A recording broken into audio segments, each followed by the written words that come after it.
بات یہ سمپل واقعات کی ہے. جو واقعاتی لا منسٹر صاحب نے دیے ہیں وہ نامکمل تھے، میں ان کو کمپلیٹ کرنا چاہتا ہوں.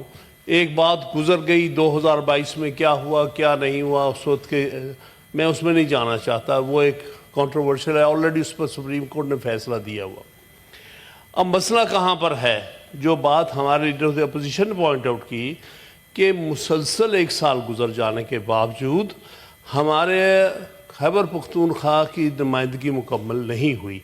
آدھے ممبران جو اس فیڈرل ہاؤس کا حصہ ہونے چاہیے وہ نہیں ہیں، یعنی 11 ممبر شارٹ ہے، حالانکہ 96 ممبرز کا ہاؤس ہے، 85 پہ چل رہا ہے. یہ نہیں میں کہتا کہ اس کے سارے کارروائی جی آپ جاری رکھیں سر. جی میں یہ نہیں کہہ رہا کہ اس کی کارروائی جو ہے وہ غیر آئینی ہے، غیر قانونی ہوگی، لیکن ایک بات جو ہے جس کے اوپر بات شروع ہوئی تھی، شبلی فراز صاحب نے، ہمارے لیڈر آف اپوزیشن نے، وہ یہ کہا تھا کہ ایک صوبے کی فیڈریشن میں نمائندگی نہیں ہے، اور یہ بہت اہم ہے. یہ معاملہ کہاں جا کے رکا ہے؟ اس کے جائے بغیر کہ اس سے قبل کیا کچھ ہوتا رہا ہے، اس میں ایک اسمبلی میں کیوں نہیں ووٹنگ ہو سکی اور کیا ہوا. ایک بات جو ڈسپیوٹڈ تھی وہ یہ تھی کہ کیا ریزرو سیٹس کس کو ملنی چاہیے.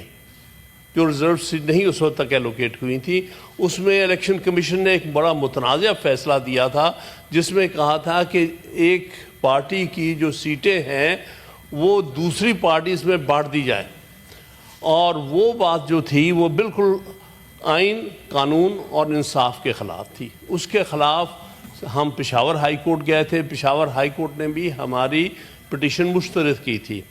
اس کے بعد معاملہ سپریم کورٹ میں آیا. سپریم کورٹ نے 12 جولائی 2024 کا ایک بڑا ہی تاریخی فیصلہ دیا ہے. اس میں انہوں نے کہا کہ یہ سیٹیں جو تھی، ریزرو سیٹس جو تھیں قومی اسمبلی کی اور 4 صوبائی اسمبلیز کی، وہ پی ٹی آئی کو اس کے تعداد، اس کے تناسب کے مطابق دی جائیں گی. وہ 12 جولائی کا فیصلہ جو کہ سپریم کورٹ کی فل کورٹ کا فیصلہ ہے، وہ ابھی تک اس پر عمل درآمد نہیں ہوا. اگر آج اس پہ عمل درآمد ہو جاتا ہے تو سارے ہاؤسز کمپلیٹ ہو جائیں گے، نیشنل اسمبلی بھی مکمل ہوگی اور صوبائی اسمبلی بھی مکمل ہو جائیں گی. اور اس کے بعد آپ جو خیبر پختونخوا کی صوبائی اسمبلی ہے وہ مکمل ہوگی کہ اس سے الیکشن کرائے جا سکیں گے. تو سارا مسئلہ تو وہاں رکا ہوا ہے. اور افسوسناک بات یہ ہے اس میں کہ ایک بیان، میں نے ایک خط کا ذکر دیکھا تھا کہ نیشنل اسمبلی کے اسپیکر خط لکھ رہا ہے چیئرمین الیکشن کمیشن کو کہ بھائی سپریم کورٹ کا فیصلہ مت ماننا، تمہیں بالکل ان کو سیٹیں الوکیٹ نہیں کرنی. تو میرے نزدیک ایک بہت بڑی ان کی خلاف ورزی اس وقت ہوئی ہے. معاملہ اس وقت حل ہو گیا تھا. اور اگر یہ کہنا، انہوں نے پوائنٹ آؤٹ کیا ہے کہ جی اس وقت نظر ثانی کی درخواست پینڈنگ، بالکل پینڈنگ ہوگی، لیکن جب نظر ثانی کی درخواست کے پینڈنگ ہونے کے باوجود فیصلے پر عمل درآمد نہیں رکا کرتا. ان کو اچھی طرح پتہ ہے فیصلے پر عمل درآمد اس وقت رکتا ہے جب وہی ریویو پٹیشن کے اوپر جو ہے وہی جو ہے بینچ بیٹھ کر اس کو سسپینڈ کرتا ہے.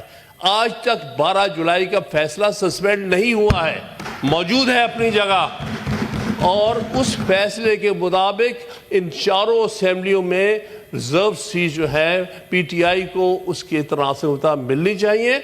یہ سب سے پہلے یہ امپلیمنٹ ہونا چاہیے، پھر اس کے مطابق فوراً فور خیبر پختونخوا کی اسمبلی جو کہ سب سیٹس ملنے کے بعد مکمل ہوگی، وہاں پر الیکشن ہونا چاہیے بقایا 11 سیٹوں کا. یہ معاملہ ہے صاحب کے سامنے. Would you like to respond, sir? Of things میں اگر پنجاب میں، سندھ میں، بلوچستان میں، مرکز میں انتخاب ہو گئے تھے تو کیا امر مانے تھا کہ خیبر پختونخوا چلے وہ تو پاسٹ کا قصہ ہو، وہ الگ ہوا. اور سپیکر کی چٹھی کا جواب یہ ہے کہ پاکستان کی پارلیمان نے سیکشن 104 میں اور دیگر جو شکیں ہیں الیکشن ایکٹ کی، ان میں کورسپونڈنگ امینڈمنٹس کی تھی. سپیکر نیشنل اسمبلی نے الیکشن کمیشن کو صرف یہ باور کروایا تھا کہ جو رائج الوقت قانون ہے اس کی یہ صورتحال ہے تو اس کی روشنی میں آپ فیصلہ کریں، اس سے زیادہ اس جی میں تھینک یو جی. بہت شکریہ.